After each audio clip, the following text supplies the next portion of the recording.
Have you ever thought about how old the Earth is? This planet we live on hasn't been around forever, but it's still incredibly ancient. It is actually 4.6 billion years old. That's a 4, then a 6, then 8 zeros. It's a lot of time.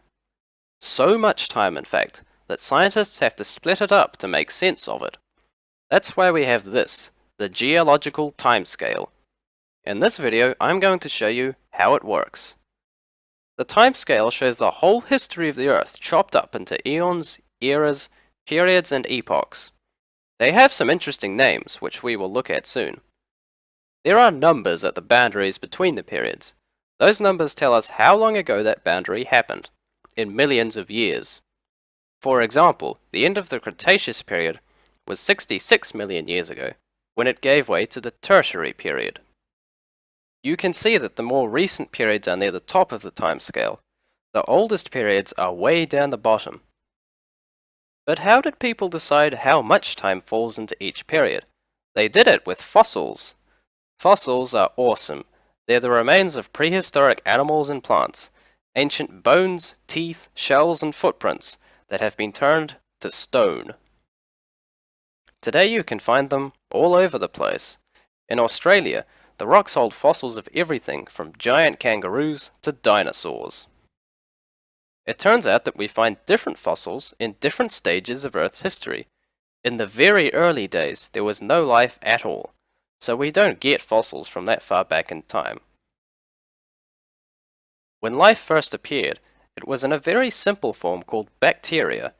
Bacteria are still with us, but you can't see them without a microscope. For most of the time known as the Precambrian period, bacteria and other single-celled critters were the only life on Earth. However, a few million years before the Precambrian ended, the first multi-celled creatures appeared. The first animals had soft bodies and looked like nothing alive today. Some of them actually looked more like plants than animals. What do you think this beastie is? The Precambrian ended about 540 million years ago, when we suddenly see animals with shells in the fossil record. This is the beginning of the Paleozoic era. We divide the Paleozoic into 6 periods: Cambrian, Ordovician, Silurian, Devonian, Carboniferous, Permian. You don't have to remember these names, although it might help you in a quiz one day. Animals and plants evolved into bizarre and extraordinary forms during this era. As the Paleozoic progressed, an arms race between predators and prey led to the arrival of the first backboned animals, our ancestors. They survived terrifying sea scorpions and scissor-toothed fish, eventually clambering onto land on 4 legs. Sadly, it all ended with a mass extinction event at the end of the Permian period. We don't know exactly what happened, but 251 million years ago, 83% of life on Earth was wiped out. Obviously, our ancestors made it through, hiding away in their burrows. After that catastrophe came the Mesozoic era. This chunk of time is often called the Age of Reptiles, because reptiles were the dominant animals both on land and in the seas. It is divided into 3 periods: the Triassic, Jurassic, and Cretaceous. The Mesozoic is the era almost everybody has heard of. This is the time when dinosaurs walked the land. Australia had its fair share of beasties, like this Diamantinosaurus, better known as Matilda. At the end of the Cretaceous period came the extinction of the dinosaurs and many other animals. A meteorite about 10 kilometers across smashed into Mexico and all but destroyed the Earth's surface. It plunged the world into darkness for at least a few millennia. And yet, even as the mighty dinosaurs died out and the whole globe choked, tiny early mammals survived. Now we're in the Cenozoic era, the time since the Cretaceous catastrophe. Scientists divide the Cenozoic into 2 main periods, the Tertiary and the Quaternary.